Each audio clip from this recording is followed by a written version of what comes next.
person has such long arms. Rising sea levels are dramatically changing our world. Right now, Indonesia is spending billions of dollars relocating its capital from Jakarta as it sinks into the sea. Think about that for a moment. Other small island nations could soon be lost completely. It is a new reality urban planners are grappling with as they search for ways to flood-proof our communities. Joining me now is futurist Nicholas Badminton. Nice to have you in studio. Good to be here. I want to ask you about this concept of like floating cities. South Korea is building this right now? Yeah, so down in Busan, they're building a 12,000 person floating city, a number of platforms where you can have places where people live, go to the theater, they work, there's research and development laboratories.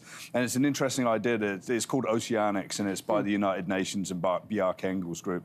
And it's an idea that you can build extensions of the land-based structures that we live and work in and put them onto the ocean, because we're basically going to be losing some of our land to those rising sea levels. So would it be connected to land? Yeah, it would be. Yeah, connected to land, but some people are actually thinking that they could actually be out maybe in international waters and whatever. So it's fascinating. Yeah, it's really fascinating. We were just talking the other day about these cruise ships that potentially you could buy your condo there for $1 million and then live on this cruise ship as it cruises around. That essentially is like a floating city. Yeah, absolutely. I mean, that's sort of almost like a prototype, but we want places that are less sort of homogenized. Yeah, you know? Fair enough. Okay, let's talk about the idea and the concept of a sponge city. What is that? Yeah, so this is the idea that sort of addresses the urban heat dome effect. So in cities, you know, all the streets are covered with concrete and tarmac and buildings. So when water falls, it drains. It goes down into drainage systems.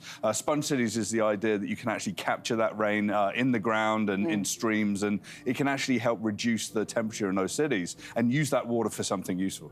And so rain gardens, this is part of that concept that differentiates itself from a regular garden? Yeah, so a sponge city is like a very large area. It might take up like 10–20% of a city. A rain garden is just a small part of the city where it captures the rain. It can use that for different things. I mean, Vancouver's got a skate park that captures rain and then uses it for all sorts of other uses as well. And that's sort of more like a concrete version of a rain garden, but like just being able to have parks that capture rain. I mean, where are it makes sense, right? Yeah, it makes sense. Yeah, where are the ponds in our parks, in urban centres? Yeah. I think they need to come back. Yeah, I'm with you on that. Okay, you know, of course, we're tracking Hurricane Fiona. One of the big stories, sort of like a sub-story to that, of course, is all of the water, all of the flooding. We're looking at this surge and the ocean levels. I know that you follow that really closely. Yeah. For you, how much of a threat do these rising sea levels pose to us at this point? I think governments are really starting to track this. I mean, one particular example out in British Columbia, they've actually mapped out what the floodplains are going to look like in 2100.